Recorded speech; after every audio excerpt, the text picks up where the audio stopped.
வார்த்தையை கேட்போம்.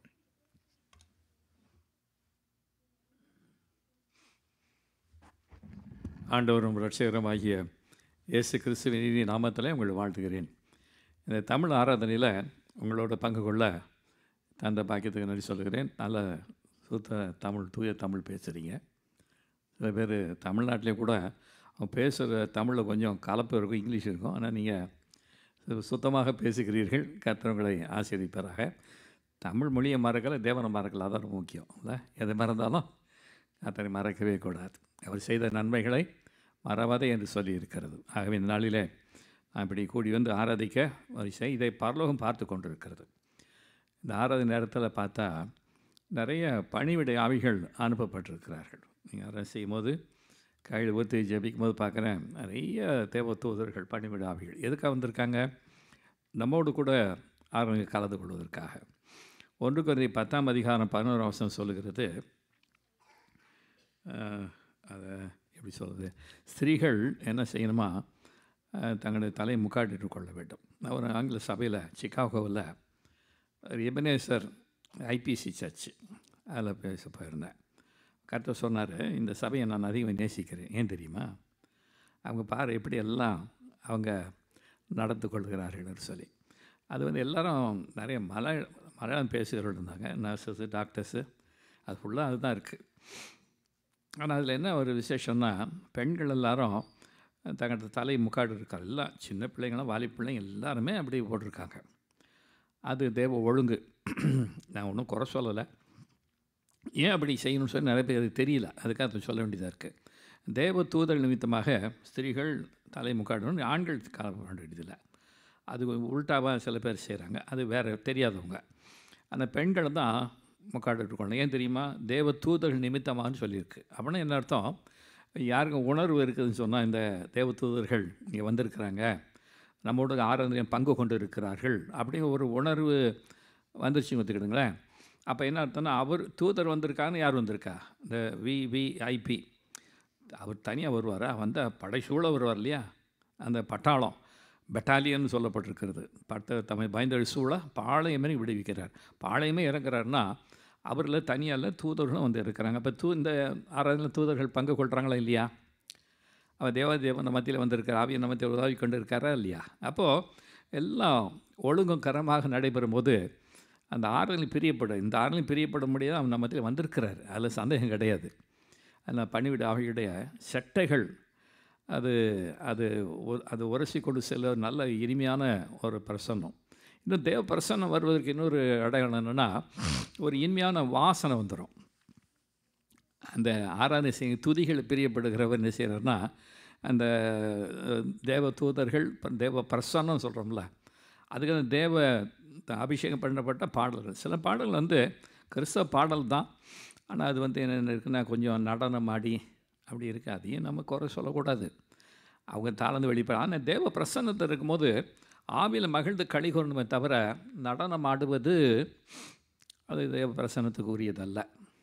ஆனால் இந்த சில பாடல்கள் பார்த்திங்கன்னா, பழைய பாடல்கள், இந்த தேனின் மணிமேல்ன்றது எவ்வளோ பழைய பாட்டு இல்லையா? ஏன்னா ரொம்ப இனிமையாக இருக்கா இல்லையா? அதே என்ற சில பாடல்கள் வந்து நம்ம தேவ பிரசன்னம் இறங்கி வர்றதை உணர முடியும். அது வந்து டிவைன் சாங்ஸ், இந்த டிவோஷனல் சாங்ஸ், அப்புறம் ரிலீஜியஸ் சாங்ஸ்.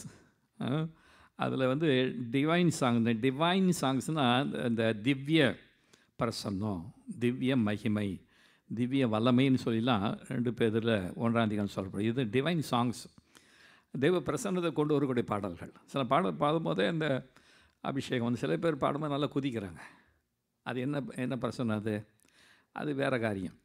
ஆனால் இந்த சாராள் நவரோஜி அவங்க பாடின பாடலாம் அந்த காலத்தில் நான் இயேசு கிறிஸ்து வருவதற்கு அந்த பாடலாம் எனக்கு ரொம்ப உதவியாக இருந்துச்சு. எனக்கு 18 வயசில் அந்த சிலுவை சுமந்த உருவம், சிந்தின ரத்தம் புரண்டோடிய, தேவா பிரசன்னம் தாரமே, இதெல்லாம் வந்து தேவ பிரசன்னத்திலிருந்து அந்த பாடல். அவங்க ஜெபிப்பாங்க, பாடிட்டு இருக்கும்போது உபவாசம் பண்ணி ஜெபிக்கும் போது அந்த கீழ்ப்பாக்க மேடவாக்கம் டேங்க் ரோடுன்னு உண்டு, அங்கே தான் நான் தங்கியிருந்தேன். அங்கே தான் அவங்களுடைய தோட்டம் இருந்துச்சு. அந்த ஜெப கூடத்தில் அவங்க உபவாசம் பண்ணி ஜெயிச்சுட்டு இருப்பாங்க. அப்போ தேவத்தூரில் இறங்கி வருவார்கள். இறங்கி அவங்களுடைய காது கேட்க அந்த பாடலை பாடுவார்கள். உடனே உட்காந்து விரைவாக எழுதிக்கிடுவாங்க. அவங்களுக்கு ராகம் தெரியாது, ராகத்தையும் சொல்லி கொடுத்துருவாங்க. அதை வச்சு தான் அவங்க பாடுற பாடல் பார்த்திங்கன்னா இன்றைக்கும் உள்ளத்தை ஈர்க்கக்கூடியதாக இருக்கிறது.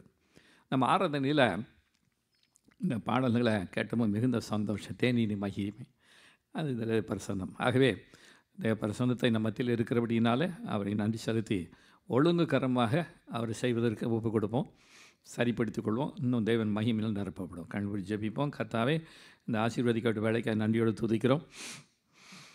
நாங்கள் இப்படி ஆராதனைக்கென்று வருவதற்கு எங்களை தகுதிப்படுத்தி சுகம் பலன் கொடுத்து கொண்டு வந்திருக்க நன்றியை துதிக்கிறோம்.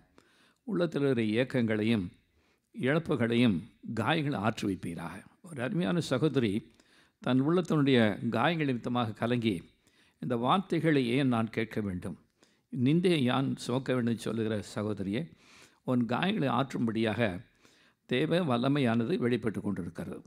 இந்த வார்த்தையில் இருக்கிற ஜீவனானது உன் காயங்களை மாற்றமல்ல, உன் சரீரத்தில் பலவீனி மாற்றி புதிய பலத்தில் இடைக்கட்டவும் கர்த்தருக்கென்று பெரிய காரியங்கள் செய்யும்படியாக உன்னை தெரிந்து கொண்டிருக்கிறாய். உன்னுடைய அழைப்பு விசேஷமானது, அதை அற்பமாக எண்ணக்கூடாது. அவருடைய சமூகத்தை மகிழ்ந்து கழிகூறும்படியாக செய்து இரட்டிப்பான நன்மையை உன் வாழ்க்கையில், உன் பிள்ளை வாழ்க்கையில் தரப்போகிறார். ஆகவே முறுமுறுக்காதே, சோர்ந்து போகாதே என்று சொல்கிற வார்த்தைகளுக்கு ஸ்தோத்திரிக்கிறேன். ஒரு அருமையான சகோதரர் தன் வாழ்க்கை அடிக்கடி இந்த கோபத்துக்கு அடிமையாகி விடுவதை பார்க்கிறேன். அந்த கோபம் வரும்போது சில வீணான வார்த்தைகளை பேசுகிறதையும் குற்றப்படுத்தி பேசுகிற வார்த்தைகளையும் பார்க்கிறேன். அருமையான சகோதரனே, உன் மனைவியோ பிள்ளைகளையோ எந்த ஊழியரும் நீ குற்றப்படுத்தக்கூடாது. அது தெய்வ சுபாவம் அல்ல. குற்றம் சொல்லுகிறவன் இரவும் பகலும் என்று குற்றம் சாட்டுகிறவன் சத்துருவானவன். அவன் தள்ளப்பட்டு போனான் என்று சொல்லி வெளிப்படை விஷயம் 10:12 சொல்லியிருக்கிறது. ஆகவே அந்த குணாதிசயத்தை அகற்றிவிட்டு எல்லோரும் சோத்திரம் பண்ணுங்கள். அன்பாய் பேசுவதற்கு இடம் கொடுக்கும் பொழுது ஆவியின் காலம் நிறைக்கப்பட்டு தேவனுடைய பிள்ளையாக நீ கருதப்படுவாய். முத்திரை உன்மேலே இப்பொழுது போடப்பட்டிருக்கிறது என்று சொல்லுவேன் துதிக்கிறேன். கர்த்தாவே, நடந்த காரியங்களை கலங்காமதபடிக்கு புதிய காரியத்தை செய்கிறபடினாலே உங்களுக்கு நாளத்திலிருந்து குடும்பமாய் சேவிக்க உதவித்தார். அருமையான சகோதரியே, உன் குடும்ப பலிபீடத்தை செப்பனிட்டு கட்ட வேண்டியதாக இருக்கிறது. அது இடிந்து போயிருக்கிறது. அது செப்பனிட்டு கட்டும்போது உன் பிள்ளைகள் தெய்வ பயத்திலும் ஞானத்தை சிறந்து விளங்கும்படியாக ஒரு மகளை மருத்துவ படிப்புக்கென்று கர்த்தர் உனக்குள்ளாக குடும்பம் ஆசீர்வதிக்கிறதை நீ காண்பாய் என்று சொல்லி துதிக்கிறேன். பொருளாதார தேவையை சந்தியும் ஒரு நன்மை குறைவிட காத்துக்கொள்ளும். ஆசீர்வதியும். இயேசு கிறிஸ்துவ நாமத்தில் பிதாவே, ஆமேன். இன்றைக்கி நமக்கு கொடுக்கப்பட்டிருக்கிற தலைப்பு பரிந்து பேசும் இயேசு கிறிஸ்து. அந்த இயேசு கிறிஸ்து வேதம் சொல்லுகிறது 1 யோவான் 2:1 பிள்ளைகளே, நீங்கள் பாவம் செய்யாதிருக்க உங்களுக்கு எழுதுகிறேன். ஒரு பாவம் செய்ய நேர்ந்தால் நீதிபரர் இயேசு கிறிஸ்து நமக்காக பிதாவனத்தில் பரிந்து பேச, ஆங்கிலத்தில் இஸ் அன் அட்வொகேட்னு சொல்லப்பட்டிருக்கோம், அல்லது இன்டர்சஸர் மொழிபெயர்ப்புகள். ஆனால் அவர் பரிந்து பேசுகிறவர். யாருக்காக? பிதாவின் வலது பாரிசத்தில். கர்த்தர் எப்போதுமே வலது பாரிசம் என்பது ஒரு ஆசீர்வாதமான பகுதி. வலது புறத்தில் பார்க்கரை பார்த்து கர்த்தர் ஆசீர்வதிக்கப்பட்டவர்களே உங்களுக்கு ஆயத்தப்பட்டிருக்கிற பல ராஜ்ய சுதந்திரத்துக் கொண்டு, இடது விரல் பார்த்து சபிக்கப்பட்டவர்களே பிசாசுக்கும் தூதர்களுக்கும் ஆயத்தப்பட்டிருக்கிற அந்த பொங்கல் என்று சொல்லுவோம். அப்போ வலது புறம் என்பது ஆசீர்வாதம். வலது புறத்தில் பிதாவின் வலது புறம் இயேசு கிறிஸ்து நமக்காக பரிந்து பேசுகிறார். இன்னும் தவறாக சில பேர் என்ன செய்கிறாங்க, சில பேரை பரிந்து பேசுவதற்காக அழைக்கிறாங்க. ஆனால் அவர் இயேசு கிறிஸ்துவை தவிர வேறு பரிந்து பேசுவதற்கு அதிகாரம் கிடையாது. அவர் தான் வலது பாசத்தில் இருக்கிறார். அவர் தான் நமக்காக ஜீவன் கொடுத்தாரு. பெற்றெடுக்கவர்களை பயன்படுத்தியிருக்கலாம். அந்த ரத்தம் சிந்தினது இயேசு கிறிஸ்து தானே. அவருக்கு தான் எல்லா தகுதியும் அதிகாரம், பாவத்தை மன்னிக்க அதிகாரம் இருக்கிறது. மத்தேயு 9:6, மார்க்கு 2:10, லூக்கா 5:24, 3 சொன்ன பூமியில் பாவங்களை மன்னிக்க யாருக்கு அதிகாரம் இருக்குது? மனுஷகுமாருக்கு அதிகாரம் உண்டு, அறிந்து கொள்ள வேண்டும். அப்போ அவர்கிட்ட தானே போய் கேட்கணும். நீங்கள் அவர் தான் உங்களுக்கு பரிந்து பேசுவார். ஒரு உமானத்தை இதே 13ஆம் அதிகாரத்தில் லூக்காவில் 6:9 ஒரு மனுஷனுக்கு ஒரு திராட்சை தோட்டத்தில் அத்தி மரத்தை நட்டிருந்தான்.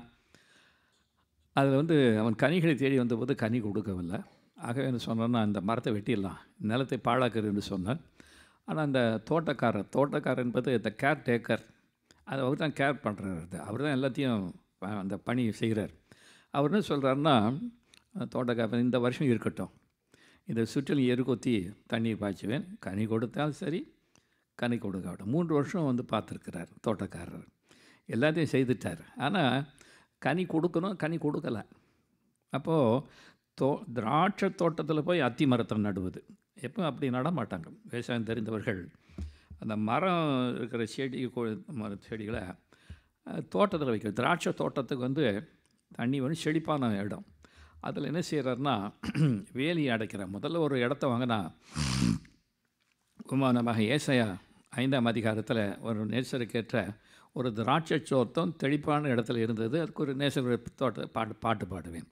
அது என்ன செய்தார்னா முதலாவது வேலி அடைக்கிறார். வேலி அடைத்த பிறகு அதில் உள்ள கற்கள் எல்லாம் பொறுக்கிட்டு அதில் முட்களெல்லாம் எடுத்துகிட்டு பண்படுத்திட்டு அப்புறம் அதில் செடியை நட்டுக்கிறாரு. நட்டு அந்த ஒரு ஆலை கோபுரத்தையும் கட்டுகிறாரு. திராட்சை நல்ல பழம் தருமான கசப்பான கனிகள் கொடுத்து அது அந்த 5ஆம் அதிகாரத்தில். இந்த இடத்துல கனியை கொடுக்கல. அத்தி மரத்தை போய் திராட்சை தோட்டம் யாரும் நடுவாங்களா? இது என்ன செய்யணும், வளர்ந்ததுன்னா அந்த மரமாகி அதனுடைய நிழல் வந்து என்ன செய்யணும், இந்த செடிகளுக்கு தேவையான சூரிய வெளிச்சத்தை கொடுக்காது. சூரிய வெளிச்சம் தானே உணவு தயாரிக்க முடியும். அப்போ அதனால் அது வந்து பொதுவாக நடமாட்டாங்க. ஏன் இதை நட்டார்னா அவருக்கு விசேஷம் வந்து முக்கியத்துவம் வந்து திராட்சை தோட்டத்துக்கு இல்லை, இந்த அத்தி மரத்துக்கு. உங்களை கொண்டு போய் செயற்நாட்டில் நாட்டியிருக்காரா? அமெரிக்காவில் நாட்டியிருக்கிறது ஒரு பெரிய செழிப்பானதா? பாரந்தோண்டோட தேசமாக? சரி, தேசம்தான். ஆனால் உங்களை எங்கே நாட்டியிருக்கான்னு தன்னுடைய சபையில் நாட்டியிருக்கிறார். இந்த சபையில் வந்து உங்களுக்கு உணவு கொடுக்கப்படுகிறது, தண்ணீர் வாய்ச்சப்படுகிறது, மனம் தரப்படுகிறது, சூரிய வெளிச்சம் இருக்கணும், தண்ணீர் இருக்கணும், நிலம் இருக்கணும். இது தான் உணவு தயாரிக்க முடியும். அந்த மன்னாவை கொண்டு உங்களை போஷித்து எந்த சபையில் வந்து முக்கியத்துவம் வந்து வார்த்தைகள் கொடுக்குறாங்களோ அதெல்லாம் வளர முடியும். சில சபைகள் ஆராதனைக்கு அதிக நேரம் கொடுக்குறாங்க, சில இடத்துல தீர்க்க தரிசனத்துக்கு நேரம் கொடுக்குறாங்க. ஒன்றும் தவறு கிடையாது. ஆனால் எந்த சபையிலேருந்து வார்த்தைகளை வந்து நல்லா விதைக்கிறாங்களோ, பிரசங்கம் பண்ணுறாங்களோ, அந்த சபையில் பார்த்தா ஆத்மாக்கள் பெருகிட்டே இருக்கும். சில கிருபை வரங்கள், ஒரு பாஸ்டர்னு தெரியும், என்னுடைய புதன்கிழமை ஜெப ஐக்கியத்தில் 15 பேர் இருக்கிறாங்க. கிராமத்தை ஊழியம் செய்ய அவங்களுக்கு எந்த ஸ்தாபன உதவி கிடையாது. கர்த்தரையே நம்பி போய் ஊழியம் செய்துட்ருக்குறாங்க. அந்த ஒருத்தருக்கு வந்து படிப்பு அறிவில் ஆனால் வரங்கள் உண்டு, நல்ல தீர்க்கதரிசனம் சொல்லுவார், விசுவாச துரத்தை செய்வார். ஆனால் பார்த்தா அந்த சபையில் போய் பார்த்தா ஆட்களே இல்லை. இவ்வளவு வரங்கள் இருக்குது, ஏன் இல்லைனாக்கா சுகமாக இருந்தால் அப்போ போயிடுறாங்க. அவர் சொல்கிறாரு, வர்றாங்க, சுகம் படுறாங்க, ஆசீர்வாதம் பெற்று போகிறாங்க, போயிடுவாங்க. ஏன் தெரியுமா? அங்கே வார்த்தை இல்லையே. அந்த வார்த்தையை வந்து நல்லா பிரசங்கிப்படுகிற சபை பார்த்திங்கன்னா வளர்ந்து கொண்டே இருக்கும், பெருகி கொண்டே இருக்கும். அந்த வார்த்தைகளை கொண்டு அற்புதத்தையும் செய்வார். முதல்ல வசனம் முக்கியம். இயேசு கிறிஸ்து பிரசங்கம் அற்புதம் செய்தார்னா 3 நாள் பிரசங்கம் பண்ணுறது பாருங்கள். மக்கள் அப்படி மெய்மறந்து கேட்டுக்கொண்டே இருக்கிறார் வனாந்தரத்தில். அந்த வார்த்தையில் அப்படியே இவர் பிரசங்கத்தை வந்து வேத பாரகரை போல பிரசங்கியாமல் அதிகாரமுள்ளவராய் பிரசங்கித்தது கண்டு ஆச்சரியப்பட்டார்கள். அந்த வார்த்தையில் ஜீவன் இருந்தது. ஓமானத்தில் மூலமாக பேசினார். சில நேரத்தில் பிரசங்கம் பண்ண கற்று சொல்லி, நீ ரொம்ப கடினமாக பேசுகிற, அதை மாற்றி பேசு, கொஞ்சம் எளிமையாக பேசு அப்படின்னு சொல்லுவார். பல இடங்களில் இப்படிப்பட்ட அனுபவங்களை பார்க்குறோம். வட இந்தியாவில் இடத்துக்கு போகும்போது நம்ம தியாலஜிக்கலாக பேசுகிறது அது வந்து சரிதான், தப்பு ஒன்றும் இல்லை. ஆனால் நீ விளக்கி சொல்லு அப்படிம்பார், எளிமையாக பேசும்பார். அது இயேசு கிறிஸ்து பயன்படுத்துறது ஓமானங்கள். ஓமானமாக பேசுனார். இது ஒரு ஓமானம் இல்லையா? அந்த ஓமானத்தில் இந்த வருஷம் இருக்கட்டும், எருக்குத்தி தண்ணி பாய்ச்சுவேன். அப்போ இந்த ஒரு வருஷம் எக்ஸ்டென்ஷன் கொடுத்துருக்கார். 3 வருஷம் தான் கணக்கு. இந்த கடன் வாங்க தான் 3 வருஷத்தில் அது வந்து இந்த என்ன இடம் அது கேன்சல் ஆகிடும், அன்டிமாண்டுன்னு சொல்லுவாங்க.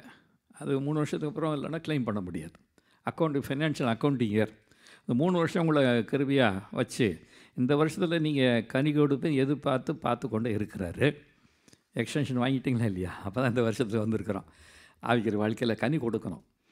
சில பேர் ஆரம்பத்தில் எப்படி இருந்தாங்களோ அதே விசுவாசம் தான் இருக்கும்.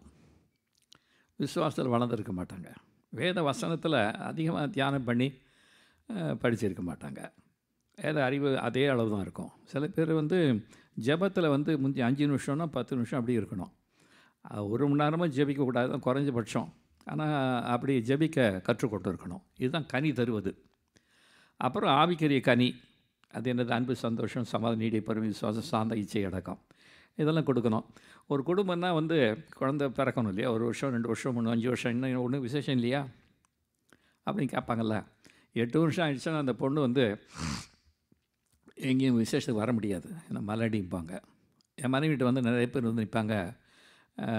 ஒரு பிரசவ டாக்டர் இருக்கனால 5 வருஷம் ஆச்சு டாக்டர், குழந்தை இல்லை, குழந்தை கொடுக்கணுன்னா ஏன் வச்சு நான் தான் குழந்தை கொடுக்க முடியும் அப்படின்னு சொல்லி சாதாரண மருந்து எழுதி கொடுப்பாள். ஆனால் 2வது மாடியில் இருக்கிற ஜெப அறைக்கு அனுப்பி விடுவாள். அங்கே வரும்போது ஜெபிக்கும் போது அவங்க எல்லாம் கிறிஸ்தவம் கிடையாது, வரவங்களாம் நான் கிறிஸ்டின் தான். ஆனால் அந்த நேரத்தில் ஜெப வேளையில் அவங்களுக்குள்ள ஒரு ஆவி வெளிப்படும். என்ன செய்வோன்னா பாம்பு மாதிரி தரையில் நெளிஞ்சு நெளிந்து போக ஆரம்பிச்சிருவாங்க. இது எனக்கு முதல்ல ஆச்சரியமாக இருந்துச்சு, ஏன் அப்படின்னு. அப்படி இந்த குழந்தை இல்லாத மக்களுக்கு இந்த ஆவி தான் தாக்கி கொண்டிருக்கோம். சில ஆவிகள் வந்து வேசித்தனத்தின் ஆவி, வாலிப பிள்ளைகளை தாக்கக்கூடிய ஒவ்வொன்று விதமான வச்சுக்கிடுங்க. இப்போ இந்த இது ஆவி வெளியாகி அப்போ வெளியே போயிடும். போகும்போது சொல்லும், நான் இவன் வந்து இனிமேல் குழந்தை பெற்று விடுவா, நான் தான் தடை பண்ணி வச்சிருந்தேன்னு சொல்லும். ஏன்னா ஆச்சரியமாக இருக்குது. கர்த்தர் இப்படி சில வரையும் சொல்லிக் கொடுத்தார் எதனால் குழந்தைகள் இல்லாமல் இருப்பது. இந்த வர ஆவி வந்து சர்ப்பத்து நுட்டு வரக்கூடிய ஆவி. அதனால தான் அந்த பாம்பை நெடிஞ்சு போய் போன மாதத்தில் ஒரு 5 வருஷம் குழந்தை இல்லாத வந்திருந்தாங்க. கீழே இருந்து மேலே வந்தாங்க. கிளினிக்கில் அனுப்பப்பட்டிருந்தார்கள். அப்போ ஜெபிக்கும் போது 2 பேரும் கிறிஸ்தவங்க இல்லை வந்திருக்காங்க. ஜெபிக்கும் போது நினச்சா அந்த அம்மா நெடிஞ்சு இந்த கையில் வளையல் போட்டிருந்தா, கண்ணாடி வளையல், அது தங்கம் கூட இல்லை, அதெல்லாம் உடஞ்சி போச்சு, நொறுக்கி போச்சு. அலற ஆரம்பிச்சு. அவன் ஹஸ்பண்ட் சொன்னார், ஐயோ என் பயமாக இருக்குது, அனுப்பிவிடுங்க, வந்த மாதிரி கொண்டு வந்தா நீங்கள் வேறு மாதிரி ஆயிடுச்சு. அவன் பயந்து அதெல்லாம் அப்போ ஒன்றும் பயப்படாதீங்க பிரதர், இவ்வளோ நாள் தடை பண்ணி வச்சிருந்து இந்த காரியம்தான், இது இப்போ வெளியே போயிடுச்சு, அதுக்கு அடையாளம் சில உடைக்கும். ஆனால் நீங்கள் கூட்டிகிட்டு போய் பைபிள் வாசி இயேசு நம்புங்க, இனி அந்த ஆவி தொந்தரவு பண்ணாது. அது போய் ஒரு 2 மாதம் பொறுத்து கழித்து அவங்க ஃபோன் பண்ணி சொன்னாங்க, டாக்டர் மட்டும் பாருங்கள் என்ன அந்த டெஸ்ட் பண்ண அது பாசிட்டிவ் வந்துருச்சு. அப்போ என்ன அர்த்தம்னா, இந்த ஆவிகள் வெளியே போகணும்.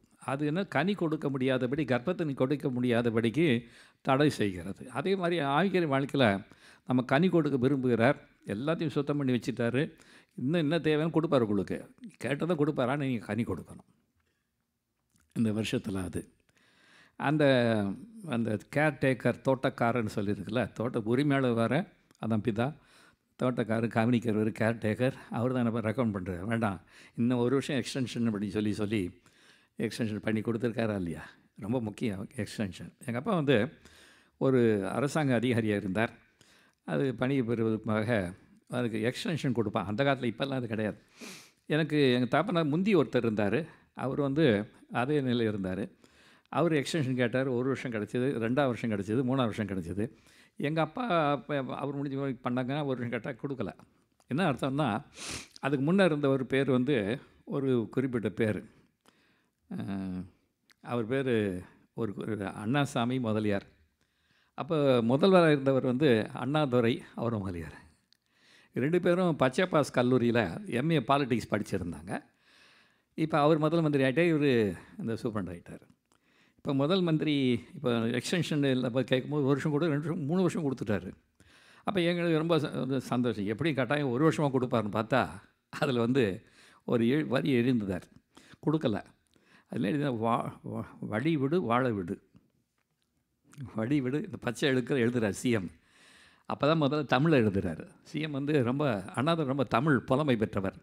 அதில் இந்த பச்சை இங்கில் வழி விடு வாழ விடு அப்படின்னு அர்த்தம். மூவ் அவுட்டுன்ட்டார். Extension was not granted. அது பெரிய அதிர்ச்சி. ஒன்றும் ஏற்பாடே பண்ணலை எங்கள் அப்பா, எல்லாம் குவார்ட்டர்ஸில் இருந்து வேலையாச்சு. 3 வருஷத்தில் 6 மாதம். ஆனால் அவருக்கு கிடைச்ச காரணம்னா, வந்து கிளாஸ்மேட்டாக இருந்ததுனால அந்த பரிந்து பேசும்படியாக ஒரு பாக்கியம் அவரோடு பழகி இருந்தார். அவருடைய படித்ததுனால கிடச்சிது. அப்போ நீங்கள் அவரோட பழகி இருக்கணும். நீங்கள் அவரோடு பழகி சர்வரோடு பழகி சமாதானமாயிரும். அதெல்லாம் உங்களுக்கு என்ன பிறக்கும்? நன்மை பிறக்கும். அல்லையா? அதனால தான் எக்ஸ்டென்ஷனோடு நம்ம வாழ்ந்துக்கிட்டு இருக்கிறோம். தொடர்ந்து அவருக்கு நாம் கனி கொடுக்கும்படியாக உதவி செய்வார். அந்த பரிந்து பேசுகிறவர். இந்த பரிந்து பேசுகிற தகுதி அவருக்கு மாத்திரம்தான் உண்டு. அவரை தவிர வேறு யாருக்கும் அதிகாரம் கிடையாது. ஆக நம்முடைய என்ன குற்றம் குறைகளும் அவருக்கு சொல்லணும். ரட்சிப்பின் வஸ்திரத்தை பெற்றுக்கொண்டு தான். ரட்சிப்பின் வஸ்திரத்தை பெற்றுக்கொண்டிருக்கீங்களா? உங்கள் பேர் ஜீவபுஸ்தகம் எழுதப்பட்டிருக்கிறதா? இன்றைக்கி கொஞ்சம் ஆராய்ந்து பார்த்துக்கணும். அப்படி இல்லைன்னு சொன்னால், என் பேர் ஜீவபுஸ்தகம் எழுதணும்னு கேட்கணும். அவர் ரத்தத்தால் கழுவப்படும் போது சில பேரில் பார்க்குறா பொன் எழுத்துக்களில் எழுதப்பட்டிருக்கு அந்த ஜீவபுஸ்தகத்தில். அது ரொம்ப அழகாக இருக்குது. கோல்டன் லெட்டர்ஸ், வெள்ளி தங்கத்திலால் எழுதியிருக்குது. அது கோல்டன் வேர்ட்ஸாக இருக்குது. இந்த பேர் இங்கே இருக்க பேர் இருக்க மாட்டேங்குது, வேறு மாதிரி பேர். இது சில அந்நிய பேருடைய இருக்கும்ல, அந்த பேர் எழுத முடியாதுல்ல. அப்போ ஒரு புது நாமத்தை தரிப்பித்து அது கோல்டன். சில பேருடைய பேரை பார்த்தா புழுதியில் எழுதப்பட்டிருக்கிறது.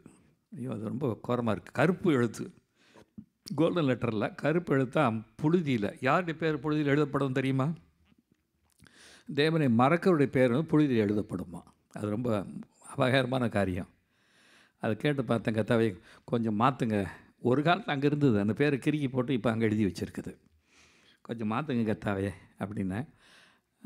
ஆனால் ஒன்றும் சொல்லலை, பதிலே வரல. மாற்றுவேன்னு சொல்ல, மாற்ற போகிறேன்னு சொல்லலை. அது இப்போவும் அந்த ஒவ்வொரு முறையும் காலையில் ஜெபிக்கும் போது பார்த்தா அந்த கருப்பு எழுது அதே புழுதியில் ஜீவ பேர் எழுதுபடியாக கர்த்தர் உங்களுக்கு உதவி செய்வார். அவர் தான் பரிந்து பேசுகிறார். பாவம் மனுஷன் செய்யும்போது ரட்சிக்கப்பட்ட பிறகு பாவம் செய்தால் அவனுடைய ரட்சிப்பு வஸ்திரம் என்னன்னா கிழிந்து விடும் அல்லது பழுதாகிவிடும், ஒரு கரை ஆகிடும். அந்த கரை வந்து மறுபடியும் மாறணும்னு சொன்னால் திரும்ப கர்த்தர் திரும்பி வந்து நான் பாவம் செஞ்சேன் மன்னின்னு சொல்லி, எப்படி தாவீது தேவனுடைய இருதயத்தை ஏற்றவனாக இருந்தாலும் கூட பாவம் செய்தார் இல்லையா? அது ஒரு பாவமாக 2 பாவமா? அது அக்கிரமம்னா கொலை விபச்சாரம் எல்லாம் செஞ்சு போச்சு. ஆனால் 1 வருஷம் ஆகி போச்சு, ஒன்றும் தெரியல. ராஜாவாக தான் இருக்கார், ஆனால் அவருக்கு சமாதானம் இல்லை, ரட்சணிய சந்தோஷம் இல்லை. அப்போ என்ன செய்கிறாருன்னா நாத்தான் என்று சொல்லப்படுகிற தேவனை அனுப்புகிறாரு. இவர் வந்து ஒரு ஓமானமெல்லாம் சொல்லிவிட்டு இதுக்கு தண்டனைன்னா மரணத்துக்கு பாத்திரம் சொல்லும்போது நீர் தான் இந்த மனுஷன் போது அப்போ தான் உணர்த்தப்படுகிறார். 1 வருஷமாக ராஜா பாவம் செய்துட்டார், 1 இல்லை 2 இல்லை, அவ்வளோ அக்கிரமத்து மேலே அக்கிரமம் செஞ்சிட்டார். ஆனால் ராஜாவாக இருக்கிறாரு இல்லை. இப்போ உணர்த்துறதுக்கு தீர்க்கதரிசி போகிறாரு. அப்போ தான் உணர்ந்துக்கிட்டார். இப்போ 1 வருஷம் குழந்தைய பிறந்துருச்சு, புரியுதா? அந்த குழந்தை அப்புறம் செத்துது. ஏன்னு கேட்டால் தேவனை நாமம் சத்துருக்குள்ள தூஷிக்க காரணம் என்ன, உன் பிள்ளை சாகுன்னு சொல்லி செத்து போச்சு. இப்போது இது வரைக்கும் 1 வருஷமாக அவர் அந்த சந்தோஷம் இல்லை, ஆனாலும் ராஜாவாக இருக்கிறார். உணர்த்தப்பட்ட பொழுது ஆவியான சிவர் உணர்த்துவார், இந்த நேரத்தில் இப்படி பேச தப்புன்னு. ஒரு சின்ன கோவப்பட்டாலும் தவறு.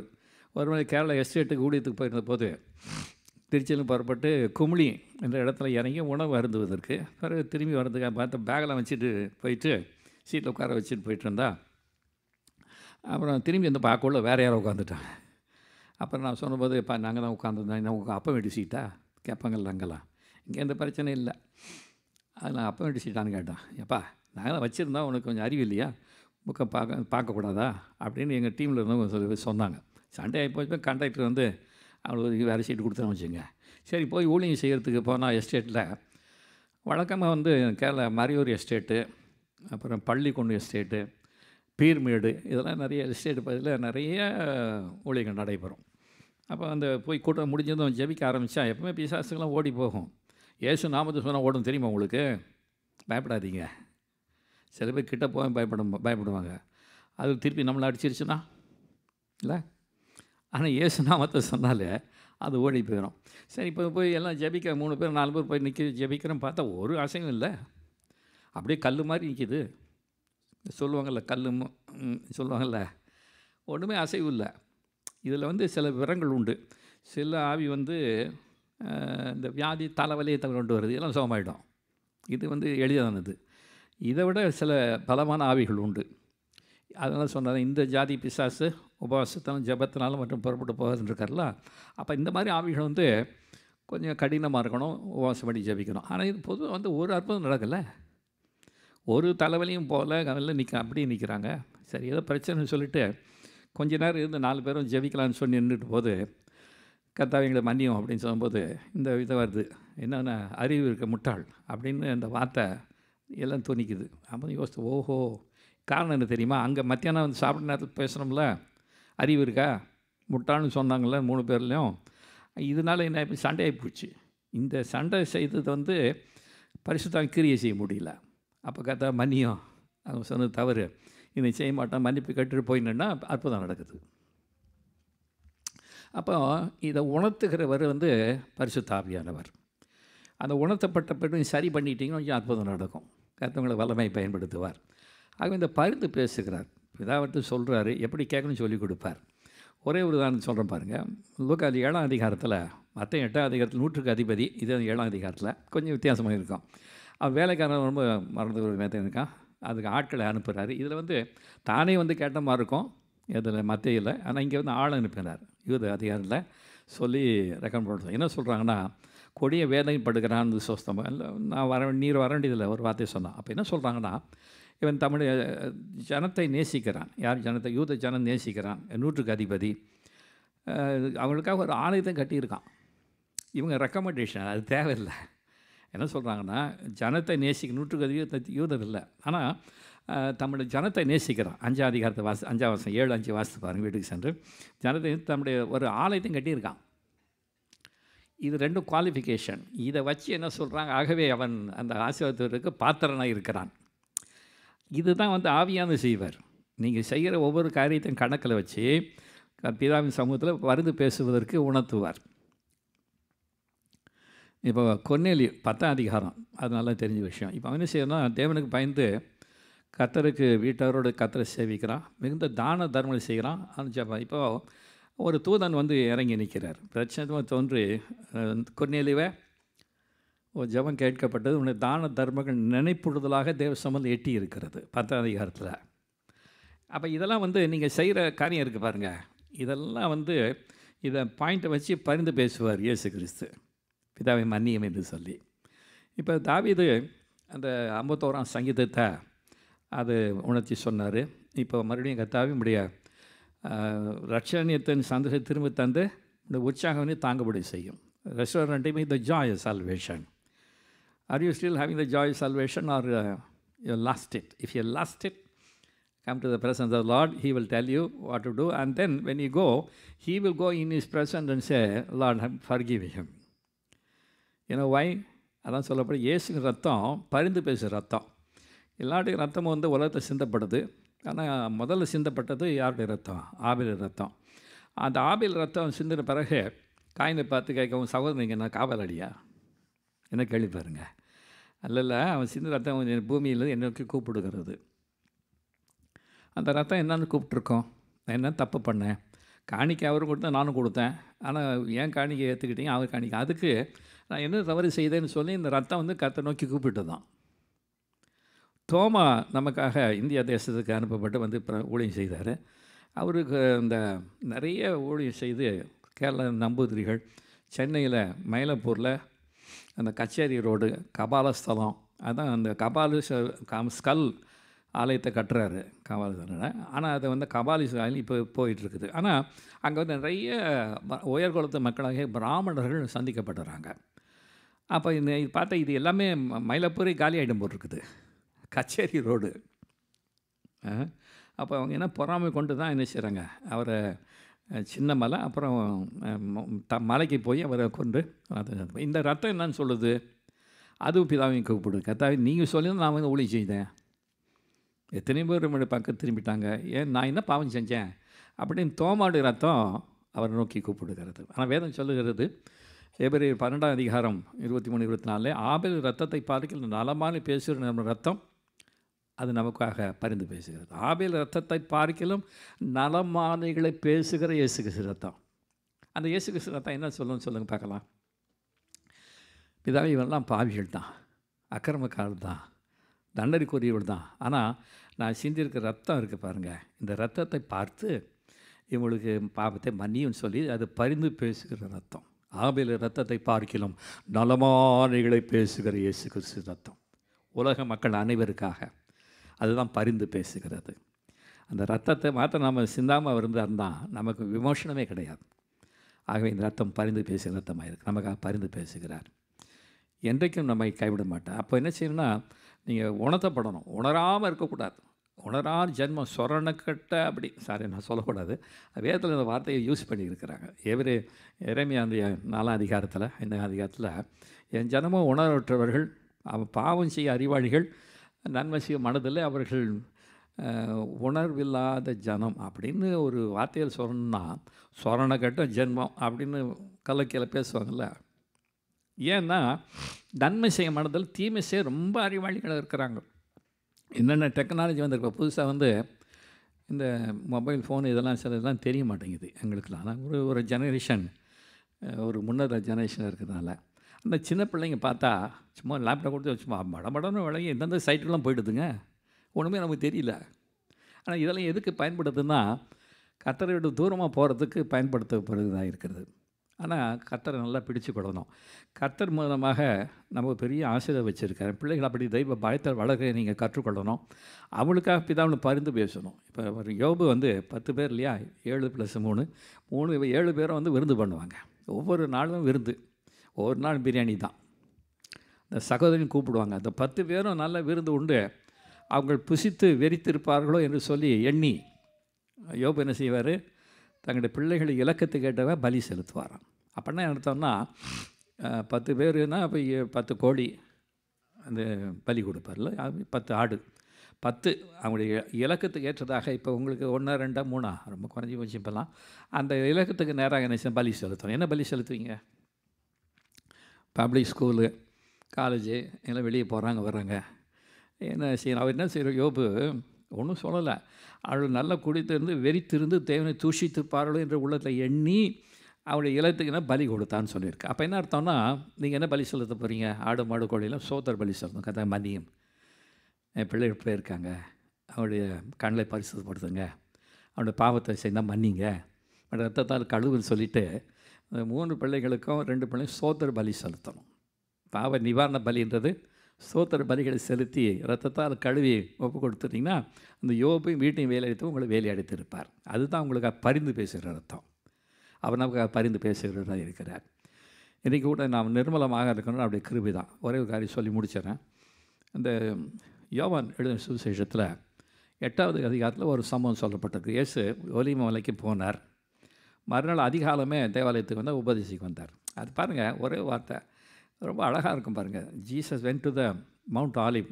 எப்போ போனார்னு சொல்ல, எப்போ போயிருக்காரு? காலையில் போனால் ராத்திரி போய் எனக்கு அதிகாலமே ஆலயத்துக்கு வந்து உபதேசிக்குவார். அப்போ எப்போ போயிருப்பார்? இரவு போயிட்டார். லூக்கா 6:12 சொல்லுகிறது, அந்த நாட்கள் இல்லை, ஒரு மலையின் மேலே ஏறி ராம் முழுவதும் ஜெபம் பண்ணி கொண்டு இருந்தார். அப்போ ராத்திரி முழுவதும் ஜெபம் பண்ணுறார். என்ன ஜெபம் பண்ணியிருப்பார் நினைக்கிறீங்க? ஊழியம், மறுநாள் நடக்கிற ஊழியம். திரளான ஜனங்கள் அறியாமல் இருக்கிறாங்க, பாவத்தில் இருக்கிறாங்க, வியாதியில் இருக்காங்க, சாபத்தில் இருக்காங்க. அந்த மணியை சொல்லிவிட்டு அவங்களுக்காக பரிந்து பேசிவிட்டு அப்புறம் தான் ஊழியம் செய்ய போகிறார். ஒரு இடத்துக்கு போகிறதா முதல்ல நல்லா ஜாம் பண்ணி கட்டணும், பலவானை கட்டணும். பலவானை முந்தி கட்டினாலும் உள்ளே அவன் வீட்டுகள் போய் வந்து எப்படி கொள்ளை எடுக்கணும். பலவான நல்லா ஜாம் பண்ணி கட்டிட்டு அவங்களுக்காக பரிந்து பேசிவிட்டு அப்புறம் ஊழியத்துக்கு போனீங்கன்னா அது ஆசீர்வாதமாக இருக்கும். நீங்கள் ஜெபிக்கும் போதே தேவவல்லமை வெளிப்பட ஆரம்பிச்சிடும். அவன் போகட்டும், அவன் ரொம்ப மோசமாக இருக்கான், தொலையட்டும், அவனுங்க ஜெபிக்கக்கூடாது. சத்துருக்களையும் சிநேகிக்கணும், நிந்திக்கிறதுக்காக பண்ணணும். யாரையும் ஊழியக்காரர் யாரையும் குற்றப்படுத்தக்கூடாது. குற்றப்படுத்துவது வேறுடைய வேலை. அவன் யார்? வலது பாருங்க, இயேசு நமக்கு பரிந்து பேசுகிறா, இடத்துல பார்த்துலேருந்து யார் செய்கிறா? குற்றம் சாட்டுகிறவன். வெளிப்படுத்தல் 12:10 சொல்லுகிறது, இரவும் பகலும் தன்னுடைய சகோதரன் மேல் குற்றம் சாட்டும்படி இரவும் குற்றம் சாட்டுன்னு தள்ளப்பட்டு போனான். Is called an accuser. Day and night he has no other job except to accuse you with the presence of God. ஆனால் அவனை வந்து நிற்கிறான்ல, தேவபுத்திர நடுவில் இவன் சாதாரண வந்து நின்றான். கர்த்தர் எங்கேருந்து வர்ற அப்படின்னா, உலகம் சுற்றிட்டு வரேன்றான்.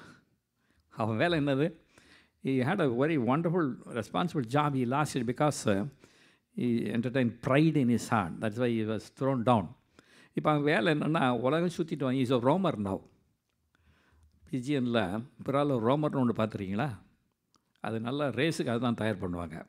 ரொம்ப தூரத்துக்கு போகும், ரொம்ப குயிக்காக வந்துடும். அதனுடைய ஞானம் என்னென்னா, நீங்கள் ட்ரெயினில் கொண்டு போயிருக்கலாம், ஃப்ளைட்டில் கொண்டு போயிருக்கலாம், இல்லை ரோட்டில் கொண்டு போயிருக்கலாம், இல்லைன்னா காரில் கொண்டு போயிருக்கலாம். இந்த தடான்னு ஒரு இடம் இருக்குது, தென்னவேலேருந்து அந்த கொண்டு போனால் அதுதான் turn of the year into the land. அந்த கேரளா ஆந்திர பார்டரில் அங்கே தான் கொண்டு போய் விடுவாங்க. கொண்டு விட்டால் அது என்ன செய்யும் தெரியுமா? நீங்கள் வந்த ரூட்டெல்லாம் விட்டுடும். கரெக்டாக நாட்டிக்கல் ஏர்னு சொல்லலாம். ஏர் ஃப்ளைட் எப்படி போதோ கரெக்டாக ட்ரேஸ் பண்ணி அழகாக வந்த சின்ன மூளை தானே அதுக்கு. அந்த மூளை ஞானம் பாருங்கள். ஒரு தடவை வந்தால் கரெக்டாக கொண்டு போய் ஃபாஸ்ட்டாக போய் சேர்றது. என்னென்னா எல்லாமே வந்து சுற்றி போகாது. ட்ரெயினில் சுற்றி கொண்டு வந்துருக்கலாம், ஆனால் அந்த ஏரில் அழகாக போய் கரெக்டாக ஃபாஸ்ட்டாக போய் சேர்த்துடும். அது ரோம் பண்ணுறது. ரோம்னா ரோமிங் அரவுண்ட். சில பேருக்கு வேலை வெட்டி இல்லாமல் சுற்றிட்டு இருப்பாங்க. அப்படி இருக்கக்கூடாது.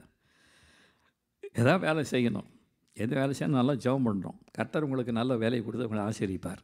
இப்போ அவன் சொல்கிறான், எங்கெல்லாம் சுற்றி வந்தேன். அப்போ தாசனா யோபின் கவனம் வைத்தாயோ, உத்தமனும் சன்மார்க்கும் தேவனுக்கு கொஞ்சம் தீமிட்டு விலகும் அவனை போல இல்லைன்னு சொன்னபோது, அவன் சும்மா செய்கிறான், நீங்கள் அவனை வேலையை அடைத்திருக்கோ இல்லையா? அவன் அனுமதி பெற்று என்ன செய்தான், இழந்தான் கூட இன்னும் அவன் பாவம் செய்யலை. அவன் வந்து உத்தமமாக இருந்தான். அவன் மனைவி சொல்கிறாங்க, இன்னுமா இருக்கிற தேவனை தூஷித்து ஜீவனை விடும். அப்போ எவ்வளவு சோதனை பாருங்கள். யார் மூலம் சோதனை? பிசாசு சோதனை. இப்போ வீட்டுக்குள்ளேயே சோதனை. எல்லாத்தையும் இழந்தாலும் கூட மனைவியை இழக்க விடலை கர்த்தர். ஏன்னா இருக்கணும், there is every successful man there is a woman behind saying that you are wrong. அது என்னென்னு அது குற்றம் சொல்கிறது. டு கரெக்ட் யுவர் ஹஸ்பண்ட், அந்த duty of the wife is to correct him. கோவப்படக்கூடாது. இது இப்படி செஞ்சால் நல்லாயிருக்கும். அந்த சொல்கிற விதம் தான் ரொம்ப முக்கியம். அதாவது சமையல் செஞ்சு கொண்டு வந்து வச்சா உப்பு குறைவால்னா கோவம் வந்துடும். ஒரு வீட்டுக்கு போனால் உப்பு சரியாக இல்லைன்ட்டு பாத்திரம் தூக்கி அடித்தார், கண்ணாடி உடச்சிட்டார். வீட்டுக்குள்ளே போய் கதவை தட்டம் திறக்கலை. உள்ளே வந்து ஒரே கமோஷன், அப்புறம் பீஸு. அதுக்கப்புறம் கொண்டா பார்த்து கதவை திறந்தா என்னன்னாக்கா ஒருத்தர் ஒன்றும் பேச மாட்டேங்கிறாங்க. அப்போது அந்த பையன் அப்போ வேறு ஒன்றும் இல்லை மாஸ்டர், எங்கள் அப்பா கோவம் வந்துச்சா அவரெல்லாம் தூக்கி போட்டு உடைச்சார். ஏன் உடைச்சாருன்னா இந்த சமைச்சல் சாப்பாடெல்லாம் என்ன இல்லை, உப்பு சரியாக இல்லை. இப்போ என்ன சொல்லணும், கோவப்பட்டு அதை உடைச்சிட்டார். என்ன சொல்லிடுவோன்னா, பொதுவாக ஞானம் உண்டா, நல்லா இருக்குமா உன் சாப்பாடு மாதிரி எங்கேயுமே சாப்பிட்டதே கிடையாது, ஆனால் உப்பு மட்டும் கொஞ்சம் குறைவாக இருக்குதுன்னு நீங்கள் சொல்லி பாருங்களேன். ஐயோ மறந்துட்டேங்க, உப்பு போட்டுறேங்கன்னு சொல்லி போடுவாங்க. அப்போது குறைச்சி போட்டது நல்லது தானே. அதிகமாக போட்டிருந்தா என்ன பண்ண முடியும், தூக்கி உப்பு போடணும். குறைய போட்டது நல்லது தானே. அப்போ சரி உப்பை கொஞ்சம் கூட்டிக்கலாம்ல. அப்போ ஹவு டு யூ ரியாக்ட்? கோபம் எப்படி வருதா, இல்லை சாந்தமாக சொல்கிறீங்களா? தங்கமே, ஹனி அப்படின்னு சொல்கிற பழக்கம் இருக்கான்னு தெரியல. இங்கே வந்து அடிக்கடி ஹனி அப்படின்னு சொல்லி என்ன செய்கிறாங்க, கிஸ் பண்ணிக்கிறாங்க. அப்புறம் வாழ்க்கை உடஞ்சி போகுது. அங்கே நம்ம ஊரில் அப்படி சொல்கிறதில்ல. ஆனால் உள்ளத்தை தான் அன்பு வரணும். வாய் உதட்டில் சொல்கிறதில்ல, உள்ளத்தில் அன்பு கூறினா குறை சொல்ல மாட்டீங்க. ஒரு மனைவி புருஷனை குறை சொல்கிறான்னா சத்து வரணும் இவட்ட தான் அதிகமாக இருக்குது. புருஷன் வந்து மனைவி பற்றி சொன்னால் குறை இருக்கலாம், ஆனால் அப்படி சொல்லக்கூடாது, வெளியே சொல்லக்கூடாது, கர்த்தரை தான் சொல்லணும். யோசேப்பு தங்கள் செய்த துன்மார்க்கங்களை போய் யார்கிட்ட சொன்னோம், தாப்படுறது போய் சொன்னான். இதை வந்து பேக் பைட்டிங் சொல்லாமா? இல்லை மாடு மேய்க்கர் போது அவங்க என்ன துன்மார்க்கம் பண்ணுறாங்களோ அதை அப்பாட்ட வந்து சொல்லிடுறான். அது நல்ல குவாலிட்டி. ஏன் தெரியுமா, ஊரில் போய் பதற்றலையே, பப்ளிசைஸ் பண்ணலையே, அப்பா கிட்ட சொன்னான். ஏன்னா அப்பாவுக்கு தான் அதிகாரம் இருக்குது, பிள்ளைகளை திருத்த விட அதிகாரம். அப்போது யாரால் திருத்த முடியும், பிதாவிடத்து திருப்ப முடியும். அப்போ அவரிடத்துல போய் நீங்கள் பரிந்து பேசி உங்களுடைய பிள்ளைகளுக்காக, சன்னதிக்காக, கணவருக்காக, மனைவிக்காக நீங்கள் ஜெபம் பண்ணிகிட்டே இருந்தீங்கன்னு வச்சுடுங்களேன், மாற்றிடுவார். ஆகவே குற்றம் சாட்டுவது அது யாருடைய சுபாவம்? பிசாசுடைய சுபாவம். பரிந்து பேசுவது இயேசு கிறிஸ்துவினுடைய பண்பாக இருக்கிறது. அந்த 8ஆம் அதிகாரத்தில் சீக்கிரம் முடிச்சிடறேன். இப்போ விபச்சாரத்தில் கண்டுபிடிக்கப்பட்ட ஒரு ஸ்திரியை கொண்டு வந்து நிறுத்துகிறாங்க. சொல்கிறாங்க, குற்றம் காட்டும்படியாக இப்போ மோசே சொல்லியிருக்காரு, இப்படி கல்லிருந்து கொன்னீதுன்னு சொல்லுகிறீர். இயேசு குனிந்து எழுதுகிறார்.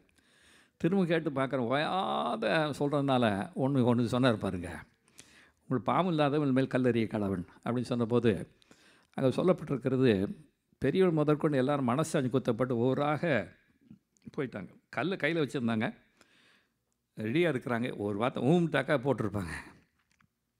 இது துன்மார்க்கர் கையா, இது வந்து பரிசெயர் கைகள். நாங்கள் தான் உத்தமிழ், மற்றவெல்லாம் கெட்டவர்கள் அப்படின்னு சொல்கிறது வந்து அது பரிசெயர்கள். இப்போ நியாயப்பிரமாணத்தில் அப்படி கொலை செய்யணும் இருக்குது. இப்போ வந்து அவங்க the people who are ready to pierce her or kill her and murder her. But எவ்வளோ அழகாக விடுவிக்கிறார் பாருங்கள் கர்த்தர். கல் ஈட்டியோ பட்டயமோ இல்லை, ஒரு வார்த்தை சொன்னார் பாருங்கள். என்ன வார்த்தை அது? உங்களுக்கு பாவம் இல்லாத குற்றம் கல்லை எறிய கடவுள்னு சொன்னபோது நான் நினைக்கிறேன், அங்கே எத்தனை பேர், 100 பேர் 200 பேர் இருந்தாலும் கூட கல்லை அவன் கீழே போட்டான். சின்ன பையன் சின்ன கல், பெரிய ஆள் பெரிய கல் வச்சுருந்தார், எரிய தயாராக இருந்தாங்க. இந்த வார்த்தை என்ன ஆயிடுச்சுன்னா, மனசாணி குத்தப்பட்டு எல்லாம் ஒவ்வொரு அவள் தனித்து இருக்கிறான். இப்போ இயேசு கிறிஸ்து உன்னை குற்றம் சாட்டினது எங்கே? ஒருவரும் இல்லை கர்த்தாவே. அந்த 11ஆம் வசனம் ரொம்ப அழகான வசனம் பார்த்துடுங்க. அவர் சொன்ன, நானும் உன்னை ஆக்கினைகளை தீர்க்கிறதில்லை, நீ சமாதானத்தோடு போவே, இனி நீ பாவம் செய்யாத. எவ்வளோ அழகாக டேக்கிள் பண்ணுறாரு பாருங்க. பெரிய கூட்டம், இவருடைய கதியை அதே கதி தான் இயேசு கிறிஸ்து கொண்டு வந்து நிறுத்தாட்டா அவங்க நியாயம் தீர்ப்பு என்னது, கல்லை அறிஞ்சு கொண்டு இருப்பாங்க. ஆனால் அருமையாக என்ன செய்கிறாரு, அவளுக்காக பரிந்து பேசுகிறது தான். நீங்கள் எவ்வளோ மொத்தமா நீ எப்படி கொண்டு வந்து ஆடலாம் அப்படின்னு அப்படி சொல்லாமல் அழகாக அவருடைய ஸ்டைல்னாக்க என்ன அர்த்தம்னா, அவருடைய வல்லமை, மனதுருக்கம் எல்லாம் அவன் போட்டுட்டு ஒடியே போயிட்டான். அவர் என்ன சொன்னார், நீ ஆக்கினைக்குள்ளாக தீர்க்க வந்திருக்கேன், நான் ஆக்கினை தீர்க்கிறதில்லை, சமாதானம் போய் இனி நீ பாவம் செய்யாத. அவர் நமக்காக அந்த அன்பை வெளிப்படுத்தும் போது உங்களுடைய உள்ள என்ன இடம் மாறிடும். தேவ அன்பினால் நிறைய எனக்காக ஜீவன் கொடுத்த இயேசு என்று சொல்லி நீங்கள் ஒப்பு கொடுப்பீங்கன்னா இவ்வளோ பெரிய மாற்றம் வந்துடும். உங்களுக்காக பரிந்து பேசி என்னுடைய பாவங்களாக்கிற மன்னித்து கண்கள் பண்ணி ஜெபிக்க போகிறோம். நமக்காக பரிந்து பேசுகிற இயேசு. எவ்வளோ நீங்கள் தூரம் போவீங்க, எவ்வளோ முரட்டாட்டமாக இருக்க முடியும். அவரை சொல்ல கேளாமல் இருமாப்புன்றது தான் ரொம்ப முக்கியமான ஒரு பாவம் பார்த்துடுங்க. நிறைய பேருக்கு ரொம்ப பக்திமான் மாதிரி நீதிமான நடிப்பாங்க. நான் யாரையும் குறிப்பிட்டு சொல்ல வர, இது பொதுவாக ஒரு கருத்து. ஆனால் உள்ளத்தில் பெருமை இருக்கும். அவ்வளோட என்ன அவர் நான் நீதிமான்னு சொல்லிட்டா அந்த பரிசை என்ன செய்தாருன்னா, ஜெபத்துக்கு போகிறாங்க, ஆயக்காரன் ஒருத்தன். அந்த ஆயக்காரன் வானத்துக்கு நேரத்து ஏறுத்து இவனு சொல்கிறான்னா, நான் இந்த ஆயக்காரனை போல பரிகார கொள்ளைக்கார இல்லாதபடினாலே சோதரிக்கிறேன், வாரத்தில் 2 உபவாசிக்கிறேன், தசவாகம் கொடுக்குறேன்னு சொல்லி தன்னைத்தானே தேற்றி கொள்ளுகிறான் பாருங்க. ஆனால் இந்த ஆயக்காரனோ வானத்துக்கு ஏடுக்கு துணியாமல் அவன் சொன்ன, தேவனே பாவியன் மேல் கருவியாயிரும். அவனில் இவனே நீதிமான்பட்டு போகிறான். தேவஸ்தானம் தாழ்த்தணும், பெருமை இடம் கொடுக்கக்கூடாது, மற்றவர்களோடு ஒப்பிட்டு பேசக்கூடாது, குறை சொல்லக்கூடாது. குறை சொல்கிறத இன்றைக்கோட குறை சொல்லவங்கள என் சபையில் நான் பார்த்துருக்கேன். ஒருத்தர் பேர் அது மொட்டைக்கடுதாசி மன்னன். அதை எழுதிட்டே இருப்பார். சாதாரண எந்த ஐயர் வந்தாலும் எழுதுவார். ஆனால் வாழ்க்கை பரிதாபம் மாறி போச்சு. அவரும் பிள்ளைகளும் விளங்கவே இல்லை. சன்னதியே விளங்காமல் போயிடுச்சு. பெரிய பணக்காரனாக இருந்தார். ஆனால் ஆலயத்துக்கு எதுக்காக வரோன்னா குறை சொல்கிறதுக்கு வர்றது. இப்பொழுது அவளுக்காக பரிந்து பேசும். உங்களுக்கு யாரும் தப்பு பண்ணியிருந்தாலும் கூட உங்கள் சகோதரோட பக்கத்துலனா அவளுக்காக நீங்கள் பரிந்து பேசுவீங்களா? அந்த குணாசியம் கர்த்தருடைய பண்பு. அவளுக்காக பரிந்து பேசுகிறதான் யோசிப்பு செய்தது. குறைய கொண்டு அப்பாட்ட சொன்னார். அப்பா அவரை மாற்றுவதற்கு ஜெபிக்கிறோம். இன்றைக்கி அப்பாட்ட சொல்லணும், பரமபிதாவோட சொல்லணும். அந்த குற்றங்களை சொன்னீங்கன்னா மாற்றுவார். உங்களுடைய ஜெபத்துக்கு பதில் கிடைப்பார், உங்களை ஆசீர்வதிப்பார், ஆவியின் கனி கொடுப்பீர். கர்த்தாவே, இந்த மகிழ்ச்சியான வேலைக்காக நன்றி செலுத்துகிறோம். எங்களுக்காக பரிந்து பேசுகிறோம். இன்றைக்கும் எங்களுக்காக பிதாவின் வலது பரிந்து பேசி கொண்டிருக்கிறேன். ஆகவே நாங்கள் நிர்மலமாகலை. எங்களுடைய பேர் விளங்கும்படியாக சன்னதியின் பிள்ளைகளை ஆசீர்வதிக்கிறவராக, ஆபிரகாமுடைய தேவன், ஈசாக்கின் தேவன், யாக்கோபின் தேவன், எங்களுடைய தேவனாக, இங்கே இருக்கிற அருமையான பிள்ளைகள் ஒருடைய தேவனாக இருந்து அவளை ஆசீர்வதிப்பீராக. ஒரு சாட்சி சொல்லட்டும், ஊழியம் செய்யட்டும், அநேகரும் இடத்துல பரிந்து பேசி மிக கொண்டு வந்து சேர்க்க ஒரு கிருபை தருவீராக. வரங்களை தந்து அலங்கரியும், ஆசீர்வதியும், பெரிய காரியம் செய்யும். இயேசு கிறிஸ்துவின் நாமத்தில் பிதாவே.